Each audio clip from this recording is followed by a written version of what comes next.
Programme میں خوش آمدید ناظرین. وہ بچہ جو سخی سرور دربار پر حملہ کرتے ہوئے بچ گیا، دو ساتھی ایکسپلوڈ کیے، انہوں نے خودکش حملہ آور تھے، اس نے اپنے بارے میں باقی ہمیں کیا بتایا ذرا وہ بھی سنتے ہیں. وہ پشیماں بھی ہے، معافی بھی مانگ رہا ہے، ذرا اس کے فیملی کے بارے میں بھی ہم جاننا چاہیں گے. گو ہیڈ جی، بتائیں جی. ہمارا والد سے فوت ہے، ہمارا دو بہن ہے، وہ میرے سے چھوٹا ہے، ایک کا نام زینب ہے، ایک کا نام سہر ہے. میرے کو پہلے پتہ نہیں تھا، جب میں نے حملہ کیا اس کے بعد میرے کو ابھی پتہ لگا کہ یہ تو مسلمان ہے. ابھی میں بہت افسوس کرتا ہوں اور ان لوگوں سے میں معافی مانگتا ہوں. جب اسماعیل نے فدائی کیا تو رحیم نے کہا کہ بس اب جاتے، اب آدھے گھنٹے کے بعد فدائی کرو. ہم نے فدائی کیا. بس میں اس بات پر بہت خوشحال ہوں کہ اللہ تعالیٰ نے میرے کو نئی زندگی دیا، اور یہ تمام جو سائنسدانوں والے لوگ تھے اسے میں معافی مانگتا ہوں کہ وہ میرے کو معاف کرے. ہم نے اس کو شہید کیا، معصوم بچوں کو شہید کیا، بوڑھوں نوجوانوں عورتوں معصوم بچوں کو شہید کیا ہے. اسے معافی مانگتا ہوں اور اللہ تعالیٰ سے بھی معافی مانگتا ہوں. یہ بہت غلط کام ہے، یہ فدائی بہت غلط کام ہے، یہ خودکشی ہے. حضور صلی اللہ علیہ وسلم کا حدیث مفہوم ہے کہ خودکشی حرام ہے. اس میں ذرا میں قاضی حسین احمد صاحب کو فارمر جماعت اسلامی خوش آمدید کہتا ہوں. ہم چاروں اس وقت یہ بات کر رہے ہیں. انجینئر صاحب یہ بتائیے گا ذرا، پہلے جو پروگرام کے حصے میں ہم نے بات کی کہ یہ بچے جو ہیں اچھے برے سے اتنے آشنا نہیں ہوتے. اب جو اس کی ریپینٹنس ہے، جو اس کا ادراک ہے، اس کی دانائی ظاہر ہو رہی ہے. وہ کہہ رہا ہے کہ اللہ نے مجھے زندگی دی، زندگی کی اہمیت کا اس کا احساس ہوا، معافی بھی مانگ رہے ہیں. اس سے مراد یہ ہے کہ اس نے کام غلط کیا. تو ایسا بھی نہیں ہے کہ اچھے برے کا پتہ نہیں ہو، تو وہاں پہ تو آ کے تبدیل ہو جائے. یہی میری گزارش ہے کہ یہاں پہ میں دوبارہ تکفیر کو ایمفسائز کروں گا کہ یہ ایک بڑا پاورفل کانسیپٹ ہے جس کو یہ سب لوگ استعمال کر رہے ہیں. اس بچے کو معلوم ہے کہ غلط اور درست کیا ہے، لیکن اس غلط کو درست کرنے کے لیے وہ جو ایک دماغی ریزسٹنس تھی، جو دیوار تھی، وہ تکفیر کے ذریعے گرائی گی کہ لہذا یہ کافر ہیں، لہذا انہیں مارنا جائز ہے. تو یہ اب جو ایک پاور ہے ان لوگوں کے پاس کہ وہ کسی کو بھی کافر قرار دے کر ان لوگوں کو بھیج دیتے ہیں. معاملہ میں طرف سے میری یہ ضرور گزارش ہوگی کہ اس بچے کی سائیکالوجی میں بات کر رہے ہیں، لیکن وہ جو سائیکالوجی ہے، جو جن لوگوں نے انہیں ٹرین کیا ہے، وہ بڑی سنجیدہ ہے. اور ابھی تک جو تاریخ ہے سوئسائڈ ٹیررزم کی، اس نے ہمیں یہی بتایا کہ اس کے پیچھے ہمیشہ کسی زمین کو یا قطع زمین کو حاصل کرنے کی ایک سائیکالوجی ہوتی ہے، کہ یہ کوشش ہوتی ہے کہ اس ٹیررزم کے ذریعے سوئسائڈ ٹیررزم شطرنج وہ ہے، یہ مہرے ہیں، اور بہت چھوٹے مہرے ہیں. ان کو سچ یہ ہے کہ بہت سارے معاملات کے بارے میں معلوم بھی نہیں ہے. پاکستان کے اندر جو تباہی لائی ہے، اصل تو ہم نے دیکھنا ہے کہ وہ لوگ جو انہیں ٹرین کر رہے ہیں وہ اور ان کے مقاصد کیا ہیں. میں یہ کہوں گا کہ پاکستان کا اس وقت سب سے بڑا چیلنج یہ ہے اس بچے کے ملنے کی صورت میں کہ اس سوچ پہ کس حد تک کام کیا جائے گا، اس کو کس حد تک تحفظ فراہم کیا جائے گا، ریہیبلیٹیشن اس کی کس طرح ہوگی، اور آیا جو لوگ ان کاموں میں مصروف ہیں، ان کے جو روابط ماضی میں رہے ہیں ہمارے انتظامیہ کے ساتھ مختلف سیگمنٹس کے، وہ اب ٹوٹتے ہیں کہ نہیں. اس طرح کے بے شمار کیسز ہیں. یہ تو ہماری خوش قسمتی، ہمیں سمجھنا چاہیے کہ یہ بچہ مل کے اس پہ کام کرنے کی ضرورت ہے. صرف ہم باتوں سے اور جس طرح ہم سیکھا ہم نے اس سے کیا ہے، پالیسی کیا تبدیل کرنی ہے، اور یہ تو حادثاتی طور پہ. میں بلکہ آپ کو بتاؤں، نوشہرہ کے قریب ہی ایک اس قسم کا کیمپ تھا، اور وہاں پہ پولیس مقابلے کے بعد 5-6 لوگ مارے گئے، 2-4 پولیس والے بھی مارے گئے، 16 کے قریب انجیکشن بھی وہاں سے برآمد کیے گئے. وہ انجیکشن جو کہ ایک نشاور دوا کے طور پہ استعمال کیے جاتے ہیں ان لوگوں کو اپنے مشن پہ بھیجنے سے پہلے. اب سوال یہ ہے کہ آیا پشاور کی پولیس اور ہمارے جو خفیہ ادارے ہیں انہوں نے مل کے اس پہ کچھ کام کیا ہے کہ نہیں؟ ہمارے پاس کوئی فالو اپ ہی نہیں ہے. Follow up. لیٹ می برنگ ان قائد صاحب. السلام علیکم.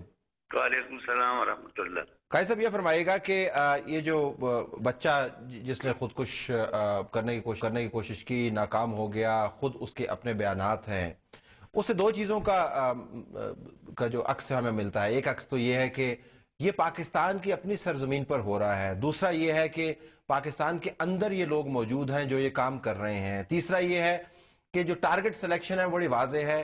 وہ کسی کو کافر قرار دیتے ہیں، کسی کو جنت کی لالچ دیتے ہیں، اور دونوں کا آپس میں ٹاکرا کرا دیتے ہیں. اس ایشو کے اوپر مذہبی رہنماؤں اور مذہبی و سیاسی جماعتوں کی طرف سے کوئی زیادہ بات نہیں ہوتی. میں صرف آپ سے یہ جاننا چاہوں گا یہ ہماری خام خیالی ہے یا واقعتاً ایسے؟ ویسے جی اس وقت تو آپ کو معلوم ہے کہ خود مذہبی جماعتیں اس کی ٹارگٹ ہیں. تو یہ کون کر رہا ہے، یہ ان کو کون ٹارگٹ بنا رہا ہے؟ جماعت اسلامی کے جلسے میں سخانی بازار میں دھماکہ ہوا، اور اس میں ہمارے 17 بالکل نامور جو پشاور شہر اور ضلع کے لوگ تھے. اس میں حاجی دوست محمد صاحب ان کے تعلقات بہت گہرے تعلقات ہیں تمام طبقوں کے علماء کے ساتھ، وہ شہید ہو گئے۔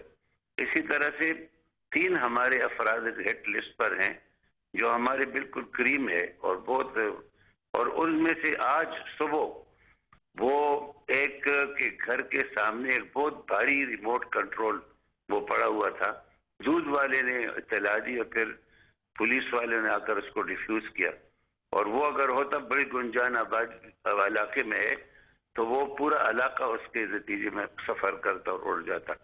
یہ یعنی کون کر مولانا فضل الرحمان صاحب کے جو واقعہ ہے، یعنی بالکل ان کے اوپر گولیوں کی بوچھاڑ کی گئی ہے، جو ان کا ونڈ سکرین ہے جو بلٹ پروف گاڑی تھی اس میں جو گولیاں لگی ہیں وہ بالکل ان کے سر اور ان کی چھاتی کو نشانہ بنا کے۔ لیکن صاحب میری گزارش یہ ہے کہ عموماً ہم جو آرگومنٹ سنتے ہیں وہ یہی سنتے ہیں کہ کوئی مسلمان دوسرے مسلمان کے ساتھ یہ نہیں کر سکتا۔ یہ جو ابھی شواہد ہمارے سامنے آئے ہیں تو ظاہراً مسلمان ہی نام نہاد مسلمان تربیت دے رہے ہیں، لیکن اور جو لوگ استعمال ہو رہے ہیں، جو بچے استعمال ہو رہے ہیں وہ تو واقعتاً مسلمانوں کے بچے ہیں، تو ہمیں یہ اس کے اوپر بات نہیں ہوتی عموماً۔ دیکھیں جی، بنیادی ذمہ داری تو حکومت کی ہے نا جی۔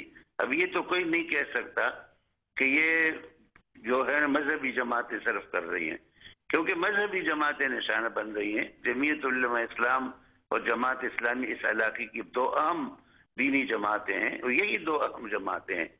اب ان کو کون لوگ ٹارگٹ بنا رہے ہیں؟ آپ بتائیں کون لوگ ٹارگٹ کر رہے ہیں، یہی تو ہم جاننا چاہتے ہیں۔ میں تو جاننا چاہتا ہوں، یہ حکومت کا کام ہے، یہ جو ان کو کلو ملتا ہے اس کا پیچھا کریں اور اس کو بتائیں کہ کہاں تک یہ پہنچ۔ امتیاز گل has a point to make، قائد صاحب on the go ahead امتیاز۔ قاضی صاحب میں یہ پوچھنا چاہوں گا کہ جب آپ کہتے ہیں کہ حکومت کی ذمہ داری ہے، حکومت کس حد تک ذمہ دار ہے اس بات کی جبکہ ملک بھر میں بلوچستان میں خیبر پختونخوا میں ایسے بے شمار مدرسے ہیں انہی کی جماعتوں کے زیر انتظام چلنے والے، جہاں پہ مختلف جگہوں سے لوگ آ کے پناہ لیتے ہیں، وہیں پناہ لینے کے بعد پھر یہ اپنے اپنے مشنز کو چلے جاتے ہیں۔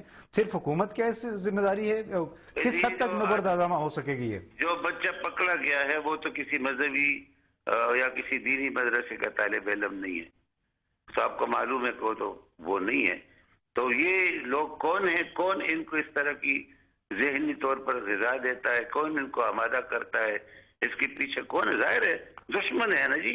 پاکستان کا کوئی وفادار تو یہ کام نہیں کر سکتا، تو کوئی دشمن ہے جو اس طرح سے لوگوں کو تیار کر کے اور اس طرح سے سائیکولوجیکل ان کو تیار کر کے آمادہ کرتا ہے، اور یہ صرف دینی مدرسے کے طالب علم تو نہیں ہے۔